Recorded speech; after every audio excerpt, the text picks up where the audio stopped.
Wir sind hier im Schauspielhaus Frankfurt im Bühnenbild von Faust 1 und 2. Fußball 2000 ist hier zu Gast. Und ich finde mich total geil, dass das hier funktioniert hat heute Abend. Ja, wir stehen auch, glaube ich, richtig. Himmel und Hölle liegen momentan sehr nah beieinander. Und es ist als Eintracht-Fan sehr schwer auszuhalten, da so ein bisschen die Ruhe zu bewahren und trotzdem irgendwie im Fokus zu bleiben. Für die Eintracht ja scheinbar auch. Wir werden darüber reden. Vielen Dank, dass wir hier sein dürfen. Ihr schreibt Kommentare, WhatsApp, keine Ahnung, diese ganzen Geschichten. Ich habe auch noch was. Nochmal, ja.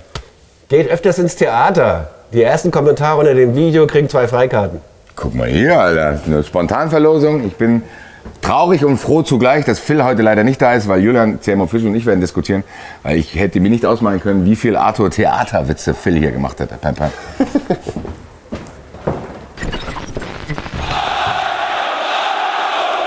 Fußball 2000, wir melden uns hier aus dem Schauspiel Frankfurt mit Basti und Christopher Michel-Official. Hier war sicherlich am Samstagabend ein unterhaltsameres Programm als das Eintracht-Spiel in Bremen. Danke. Danke. Das ist stark, Alter. 2-0 verloren, haben wir alle mitbekommen. War jetzt nicht so viel zu holen. Aber eigentlich waren die Voraussetzungen perfekt. Du bist da in Bremen, kriegst da 15:30 Uhr bei der Konferenz mit. Geil. Mainz holt nur einen Punkt gegen Kiel und denkst dir, jetzt kann man diese wichtigen Punkte holen. Ja, läufst dahin, richtig schöner Weg, geiles Wetter, der Weg zum Weserstadion, da direkt an der Weser, herrlich. Hast eine richtig überragend geile Choreo, wirklich Top-Stimmung. Da muss man mal ganz kurz reingehen, bevor wir ins Spiel kommen. Diese Choreo war wahnsinnig geil. Die war wirklich geil. Wahnsinnig geil für den scheiß Auswärtsspiel, ja. Ein ganz normales Ligaspiel, so eine Choreo abzureißen. Absolute Gänsehaut immer noch. Das Legendenpflege, da ist die Eintracht schon großartig auf allen Ebenen. Das muss man einfach mal sagen. Also Riesenrespekt, geile Choreo. Und naja gut, schon als Kind habe ich von dir geträumt und dann kam aber der 90-minütige Albtraum. Dann kam halt einfach 90 Minuten lang stand ja auch nicht drin, was man träumt. Genau. Vielleicht sind es auch Albträume. Ja, klar. Hauptsächlich tatsächlich. Weil das Spiel ging los und irgendwie, ich weiß nicht, wie es euch erging ist, aber man hatte irgendwie nie das Gefühl, dass die Eintracht richtig drin ist und auch nie das Gefühl, dass du da irgendwie was holen kannst, oder? Ja, ich finde, dass du recht hast, dass man das sehr schnell gemerkt hat und das hat mich richtig sauer gemacht. Aber ich meine, im Endeffekt ist es vielleicht auch ein Fehler im Gehirn, so zu sagen, im Nachhinein kann ich es ja jetzt sagen. Weil es hätte ja auch so anfangen können und die Eintracht hätte ein bisschen mehr Glück gehabt und schießt dann die Tore. Dann hätte man ja nicht sagen können, ich habe es nach 2 Minuten schon gemerkt. Das kann man im Nachhinein leicht sagen. Trotzdem bleibe ich dabei, dass sich das vor dem Spiel schon so ein bisschen manifestiert hat durch die Aufstellung. Dass du das Gefühl hattest, okay, Mario Götze ist wieder auf den Außen, Larsson ist wieder als Zehner aufgeboten, was schon mal nicht gut funktioniert hat. Du hast wieder diese Flashbacks gehabt in dieser Harmlosigkeit der letzten Saison, wo du das Gefühl hattest, die Eintracht wiegt sich auch manchmal ein bisschen zu sehr in Sicherheit oder ist zu sehr auf Kontrolle aus. Und das hat mir irgendwie nicht den Vibe gegeben für dieses Spiel. Weil ich dachte, ey Leute, wie du es gesagt hast, das Fenster ist schon wieder aufgemacht worden. Was machen Mainz, Stuttgart, Leipzig, Dortmund denn die ganze Saison, Freiburg auch? Was machen die denn? Die reißen das Fenster meilenweit auf. Und ich habe eigentlich mir gewünscht, dass die Eintracht mal mit ein bisschen mehr Pam, Pam, Pam da reinspaziert und sagt, Alter, stell dir mal vor, wir gewinnen dieses Spiel, haben dann ein Heimspiel gegen Heidenheim, da kannst du fast schon 75% der Miete auf dem Konto haben, was die Champions League betrifft. Und das hat man, wie du es gesagt hast, nicht gesehen von Anfang an. Du hast es nicht gesehen, du hast deine Aufstellung nicht gesehen und in den Anfangsminuten auch nicht. Und ich sitze hier Montag und ich weiß immer noch nicht warum, weil ich auch keinen Bock habe auf diese ständig gleichen Ausreden. Wenn ich einmal dann lese, ja, Bremen hat es auch stark gemacht. Nein, es tut mir leid. Bremen ist nicht der Fehler an diesem Tag gewesen. Das heißt, du würdest sagen, schon bei der Aufstellung hat es angefangen. Ich muss sagen, ich habe mich ein bisschen gewundert. Ich habe dann, als diese Push kam, habe ich geguckt, die Aufstellung, ich sehe so Götze außen, Larsson auf der 10 irgendwie, stand dann bei anderen Anbietern so, ja, Skiri auf der 10. Und ich dachte, okay, das muss ja falsch sein, die Aufstellung, also so spielen wir ja nicht. Aber dann haben wir so gespielt. Kannst du dir erklären, warum, wenn du... Nein, da musst du gar nicht, also ich verstehe nicht, wie Trainer Dino Topmöller am Freitag auf der Pressekonferenz oder in den letzten Wochen erklärt, wie froh er ist, dass er Götze auf der 10... Auch überragend die letzten Spiele. Also Götze spielt auf der 10 gegen Stuttgart eine Prime 10. Eine der geilsten Leistungen, die du von einem Zehner bei der Eintracht, ich weiß nicht, seit Uwe Bein gesehen hast, sage ich jetzt mal. Also wirklich, es war einfach eine super Leistung von Mario Götze und dann kriegst du diese Aufstellung. Und meine Idee davor war, ich habe schon mit einem gewissen Verschiebebahnhof gerechnet. Ich so ein bisschen dachte, du bastelst rum, vielleicht bei Hoya auf rechts, damit du Brown offensiver bekommst. Vielleicht gehst du auch auf eine Dreierkette und spielst mit Schienenspielern, weil du hattest halt ein paar Offensivausfälle, da können wir gleich zu kommen. Aber dann diesen Verschiebebahnhof zu beginnen und Götze, wieder auf die rechte Außenbahn zu schieben. Das verstehe ich nicht. Und Dino Topmöller hat es danach auch damit begründet, er hatte aus dem Hinspiel, da hat es auch geklappt.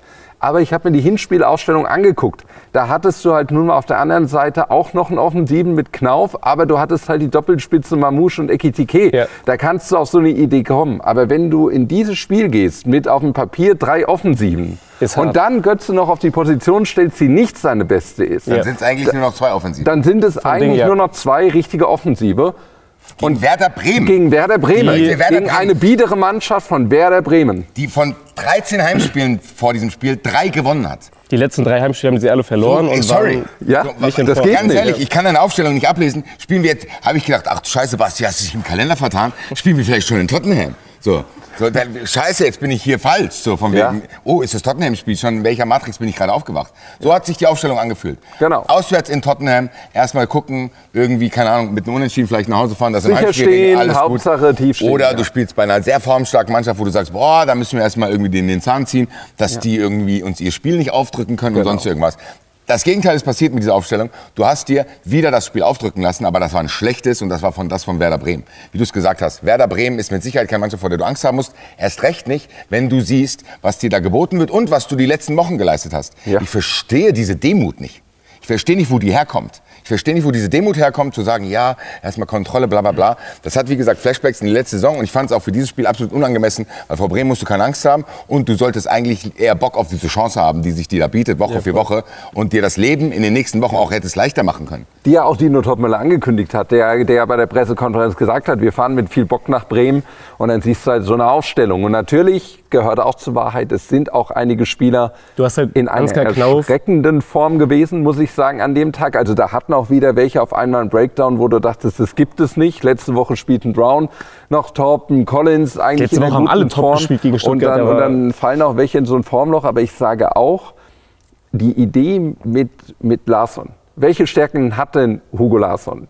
Box zu Box, er braucht ein bisschen Platz für sein Spiel von hinten, dann mit Tempo da reinzustoßen, vorne reinzustoßen und da gefährlich zu werden. Aber Hugo Larsson mit dem Rücken zum Tor als Zehner, der da einen Spielmacher machen muss, das ist einfach nicht seine Rolle. Und du hattest nicht die viele offensive Alternativen, weil du sagst, genau, Knauf ist verletzt. Knauf verletzt. Junior Dina Bimbe spielt einfach keine Rolle mehr. Es ist einfach so. Junior Dina Bimbe müssen wir aus unserem Gedankengang ganz einfach streichen. Also der ist nicht mehr, obwohl er Kadermitglied ist, aber der ist aus meinem Gedankengang komplett raus. Kann man alles diskutieren, ob gut, schlecht, aber es ist nun mal momentan faktisch einfach. So, Wahi auch noch raus. Nicht fit ist, ja. So. Das heißt, du hattest sowieso nur wenig Offensive überhaupt auch zur Variation, aber dann musst du die Offensive, die du dabei hast, da muss man die von der richtig ersten einsetzen. Minute an perfekt einsetzen, damit du dann nicht in der Halbzeit schon wieder korrigieren musst und hoffen musst, dass es gut klappt. Und das war in dem Spiel dann auch nicht mehr korrigierbar, auch wenn dann da ein bisschen rumgeschoben wurde. Aber du hast ja dann schon in der 46. Minute mit Batshuayi deine letzte Patrone überhaupt verschossen gehabt. Ich glaube, es kam noch Matanovic und Shaibi. Es war jetzt aber nicht, dass das irgendwas großen Impact gebracht hatte. Ich weiß auch gar nicht, ob es nur um die taktische Aufstellung geht, sondern auch so ein bisschen um den Vibe, mit dem du in den Spiel reingehst und wie du den Gegner irgendwie von Anfang an irgendwie angehst und beschäftigst.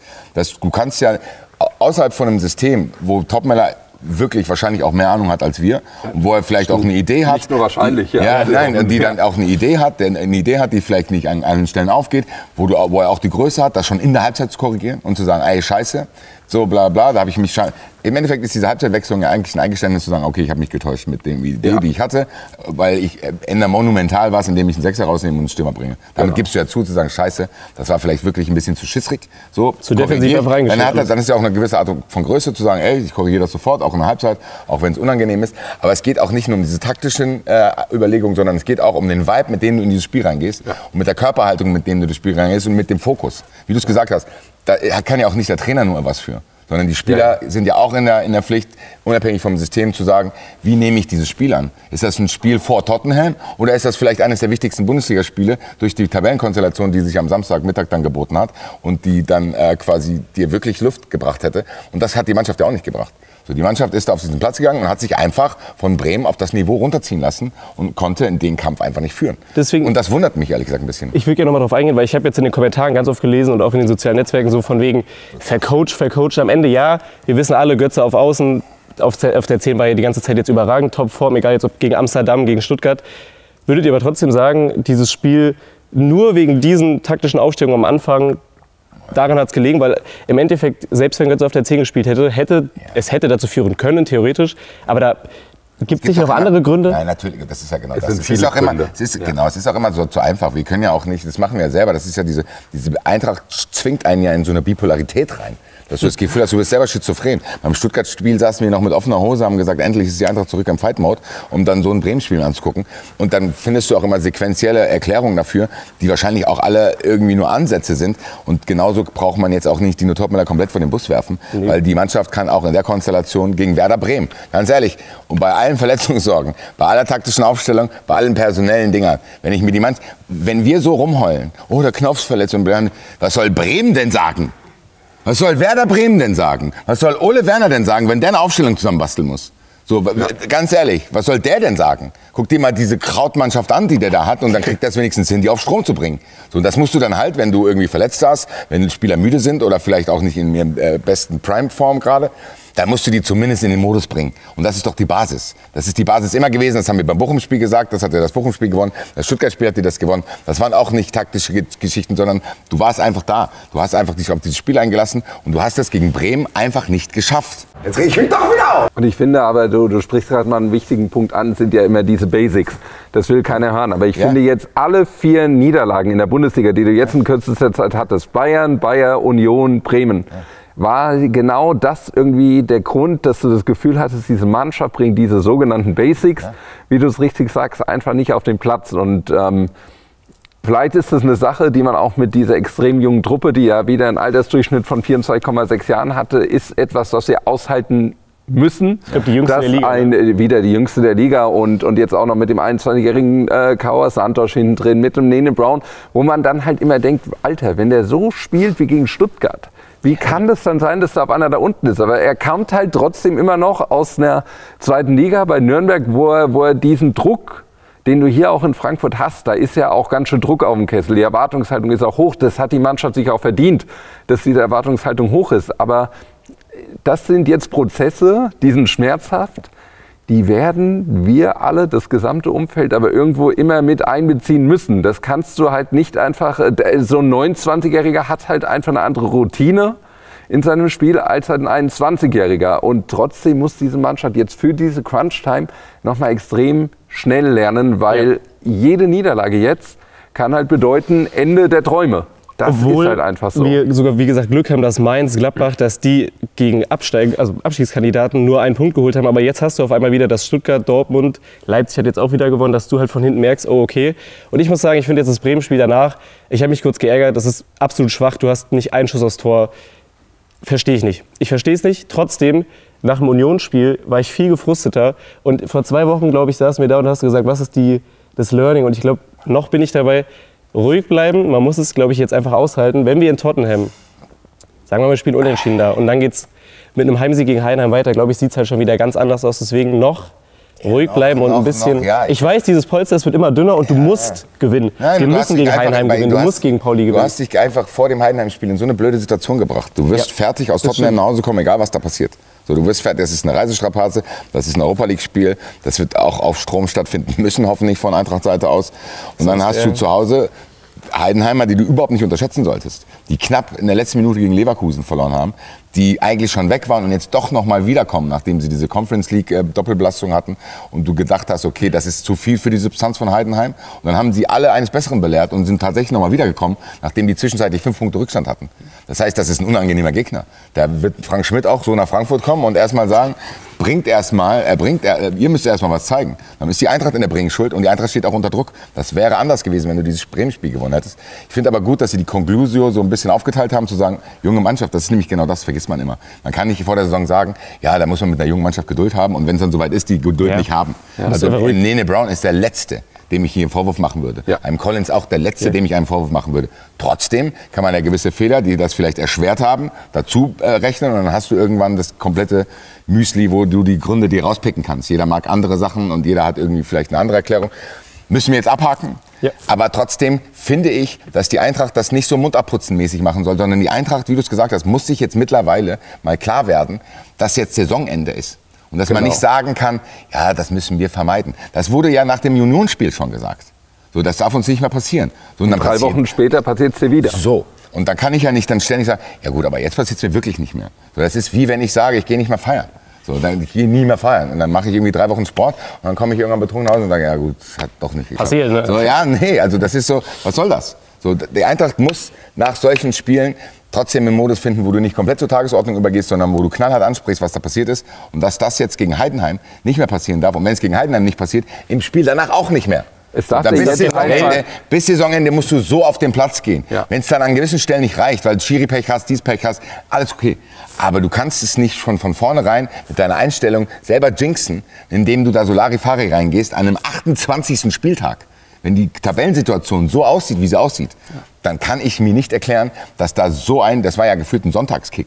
So, wo du das Gefühl hattest, ja gut, das war gar nichts. Das geht irgendwie mal ein bisschen unter. Nach der Saison denkt keiner mehr an dieses Spiel. Nee, jetzt kommen die Spiele, wo du dich nach der Saison dran erinnern wirst. Und das sollte man, glaube ich, wieder ein bisschen verinnerlichen.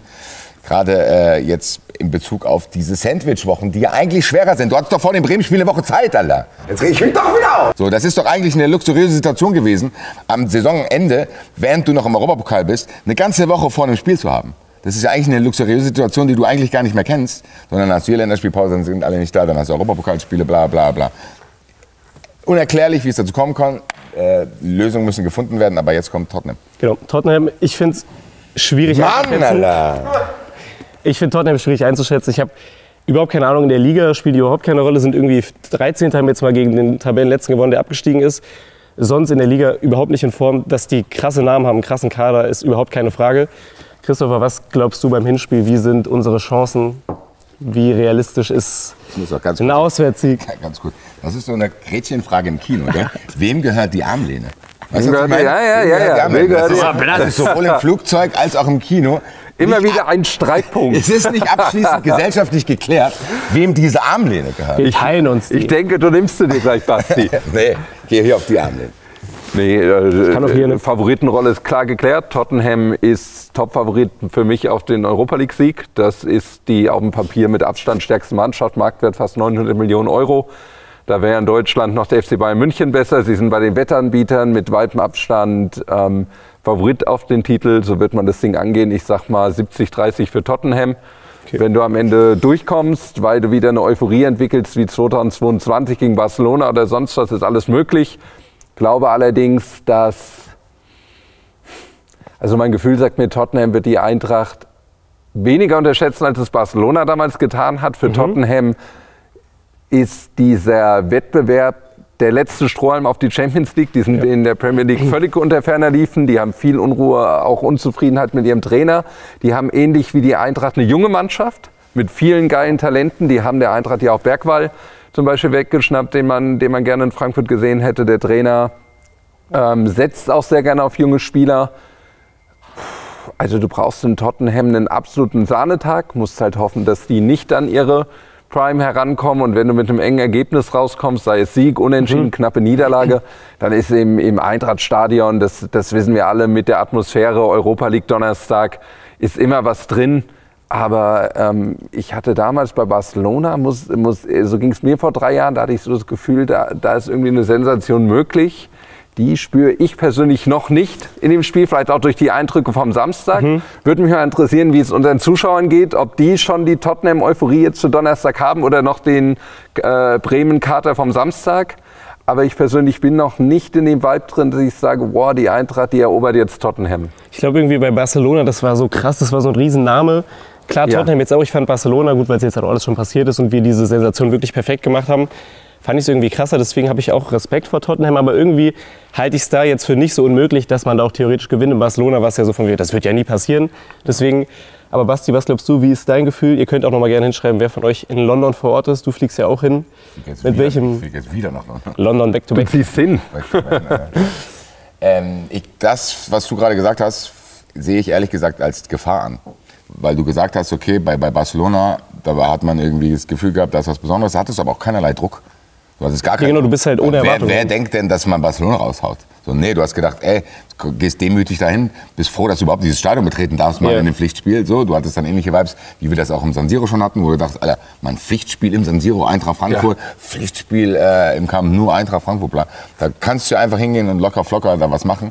Ich finde auch, dass man eigentlich gerechterweise sagen muss, dass wir wieder in diesem Modus sind. Egal, dieses Gefühl, was du hast, das Ich glaube, weil Barcelona zu krass war einfach. Barcelona Das kann nie wieder da rankommen. Und so. weil die Eintracht halt auch den Europapokal schon mal gewonnen hat. Ja. Also natürlich hat die Eintracht, aber da tut man der Eintracht, glaube ich, Unrecht, wenn du jetzt sagst, ja, es ist schon, eigentlich sollte es drin sein, dass du Tottenham raus hast. Nein, wie du sagst, ganz ehrlich, bei aller Krise, die Tottenham hat, guck dir diesen Kader an. Und wenn wir anfangen rumzuheulen, dass Ansgar Knauf sich verletzt, dann, weil der Kader nicht breit genug ist, dann schau dir mal an, wie breit der Kader von Tottenham ist, was für ein Spielermaterial die zur Verfügung haben. Da ist jede Position dreifach besetzt, auch wenn es nicht läuft. Und das ist so ein bisschen das einzige Schlupfloch, was ich sehe, dass Tottenham diesen Modus, den du ansprichst, und das ist genau die Gefahr auch bei Tottenham, dass die den Wettbewerb retten können. Ich meine, wer erinnert sich daran, dass die Eintracht in der Europa League Jahr 11 geworden ist? Ja. Kein Mensch. Ja. Wen juckt das? Außer Christian Lossner kenne ich niemanden, den niemanden. Grüße.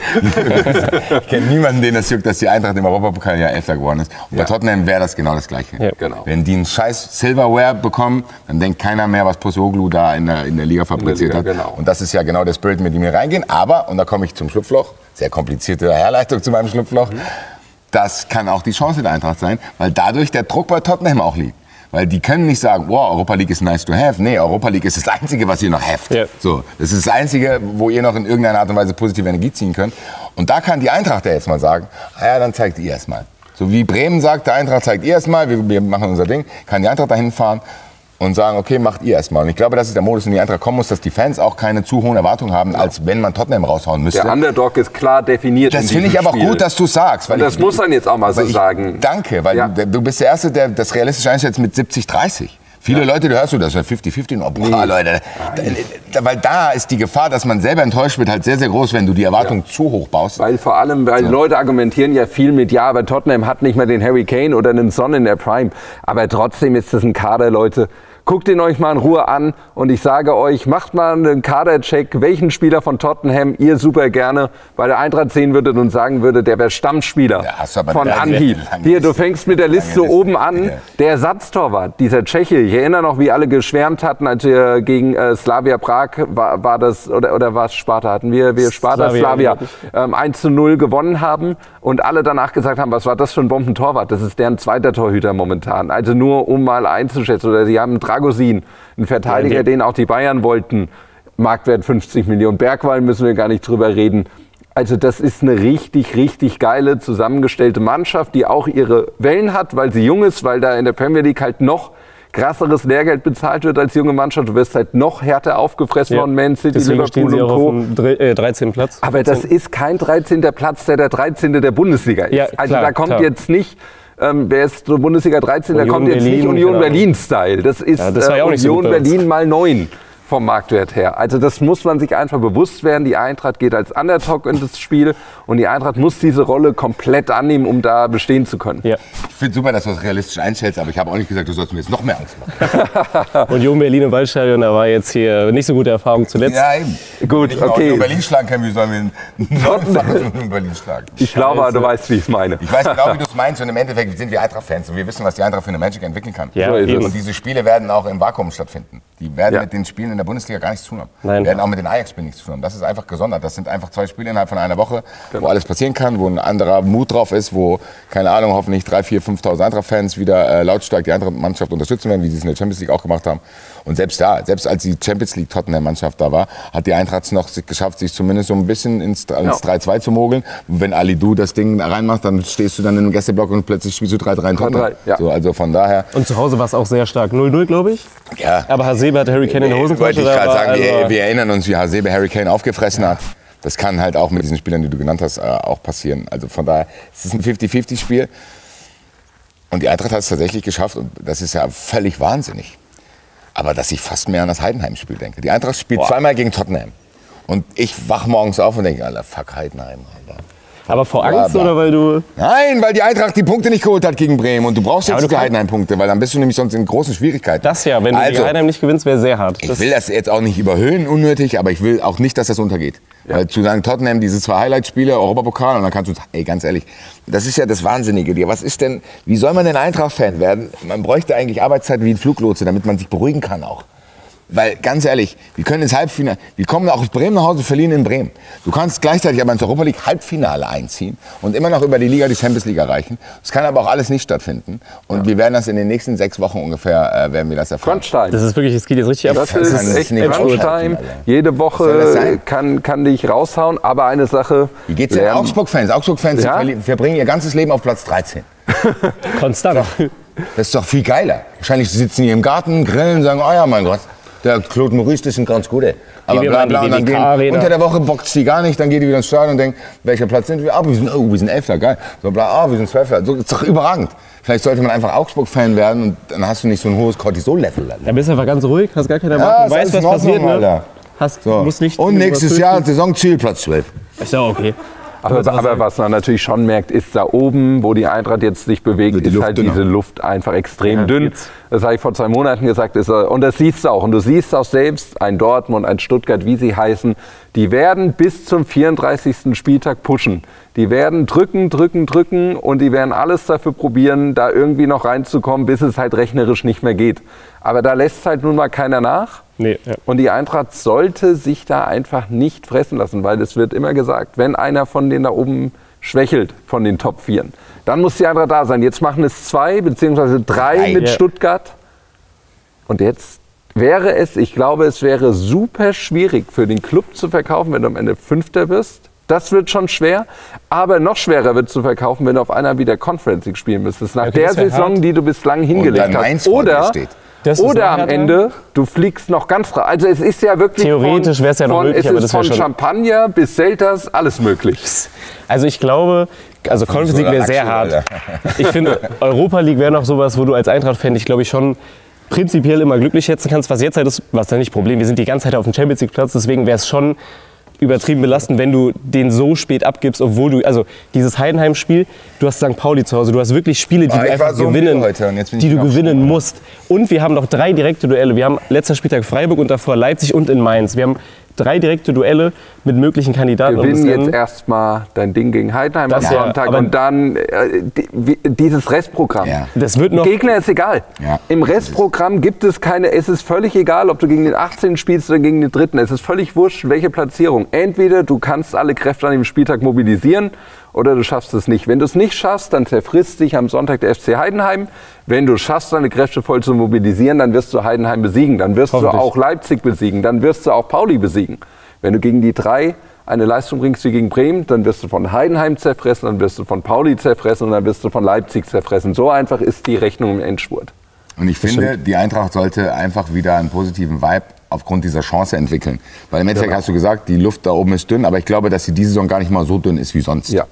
So, ich glaube, dass tatsächlich ein bisschen Luft reingekommen ist da oben und das muss die Eintracht ausnutzen. Weil ich weiterhin glaube, dass das nicht mehr passieren wird, dass so viele Mannschaften auf einmal, weil Wolfsburg kann es auch dazu zählen. So, Wolfsburg ist ein Verein, der auch sich einen Kader basteln kann, der mit Eintracht konkurrieren kann, zumindest auf dem Papier.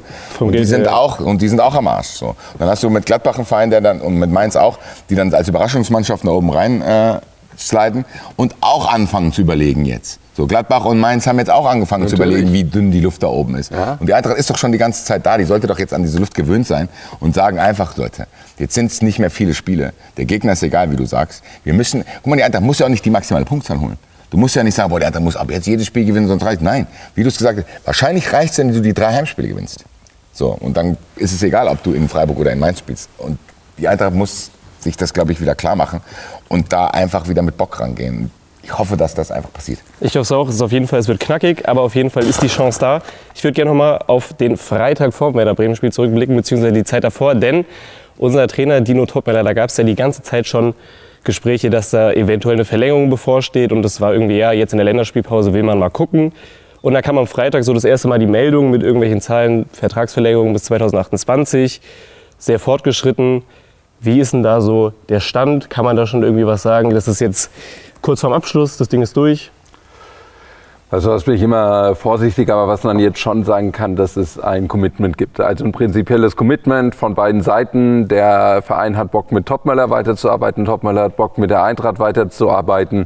Ich würde mal sagen, wo es noch Redebedarf gibt, ist, wenn es um Zahlen geht, um die Finanzzahlen, nennen wir es mal so. Aber generell die Eintracht ist zufrieden mit der Entwicklung unter Topmöller. Was natürlich absolut für Topmöller spricht, ist, wie er diesen Weg auch annimmt, der Eintracht.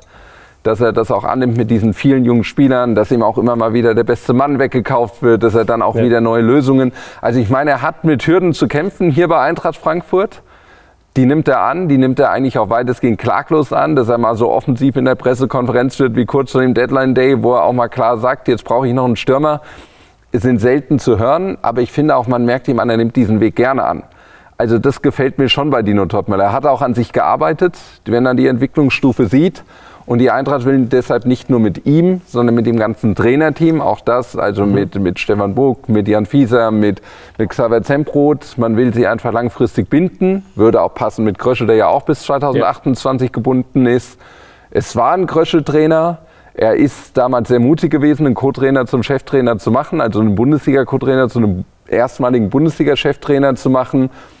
Und man will diese Verlängerung jetzt auch unabhängig vom Abschnitt dieser Saison. Also sprich, man ist einfach so überzeugt von diesem gemeinsamen Commitment, dass man auch sagt, man macht diese Verlängerung unabhängig davon, ob die Saison jetzt vielleicht sogar noch total schief geht und lässt sich da auch nicht von einem Umfeld, sage ich mal, treiben, wo es ja auch durchaus kritische Stimmen gegen so eine Verlängerung gibt, sondern sagt einfach, man ist so überzeugt von dieser Zusammenarbeit und man will da auf Konstanz und Kontinuität weiter setzen.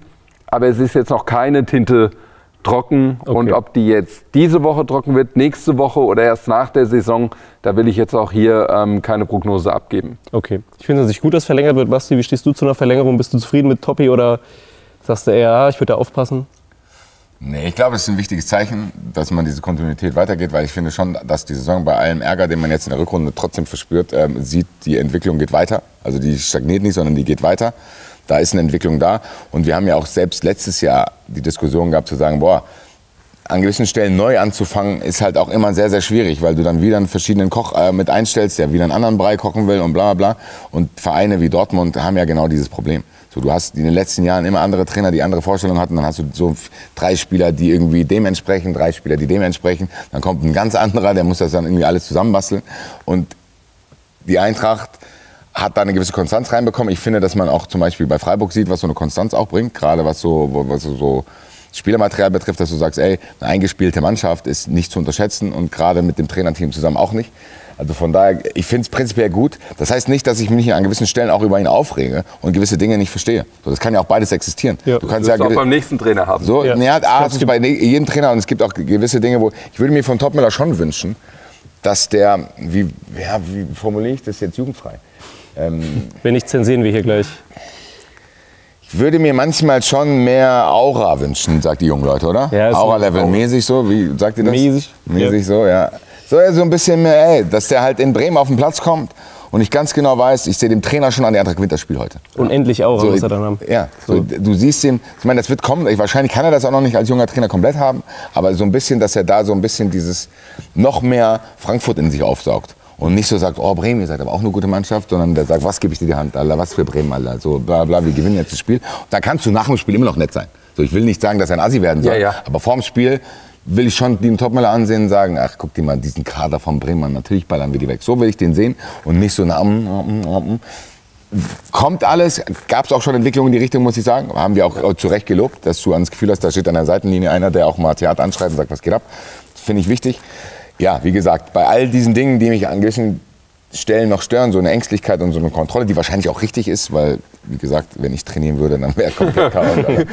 Aber finde ich, wäre das ein gutes Zeichen, zu wissen, dass sowohl Krösche als auch Topmöller in die nächste Saison gehen, die zusammen weiter planen, weil dann die Erzählung ja auch stringent wäre und dann nicht ein neuer mit einer anderen Idee kommt, sondern dass die beiden in den letzten beiden Jahren, und du hast es angesprochen, vielleicht an diesem Sommer zusammen mal eine Sache schaffen, die mich auch als Eintracht-Fan ein bisschen beruhigen würde. Und das wäre, wenn ich weiß, Deadline Day, Redline Day ist im Sommer und diese Mannschaft, die da ist, spielt bis Sommer zusammen. Und ich habe ein Jahr mal dieselbe Mannschaft. Und dann kann ich gucken, was passiert mit dieser Mannschaft und was kann der Trainer mit dieser Mannschaft erreichen. Weil Dino Topmöller, das hast du richtig gesagt, man muss auch eine Sache dazu sagen, der hatte noch keine ganz normale Saison bei der Eintracht. Nee. Er hat immer seinen Top-Stürmer natürlich werden wir die auch im Sommer nicht haben. Natürlich gehen die beiden Hugos vielleicht im Sommer. Aber das heißt ja nicht, dass du nicht andere Spieler holen kannst. Und das heißt ja nicht, dass du nächsten Winter wieder deinen besten Stürmer verkaufen musst. Sondern nein. Einfach mal eine Mannschaft. Und ich träume jetzt vielleicht auch zu sehr. Vielleicht nicht nur ein Jahr, sondern sogar 2 Jahre. Weil da kommen wir wieder zu dieser Kontinuität. Warum die Eintracht die Euroleague zum Beispiel gewonnen hat, liegt daran, dass da viele Spieler dabei waren, die über 5, 6 Jahre da waren. Ja. So, du hast Indika war 5 Jahre hier.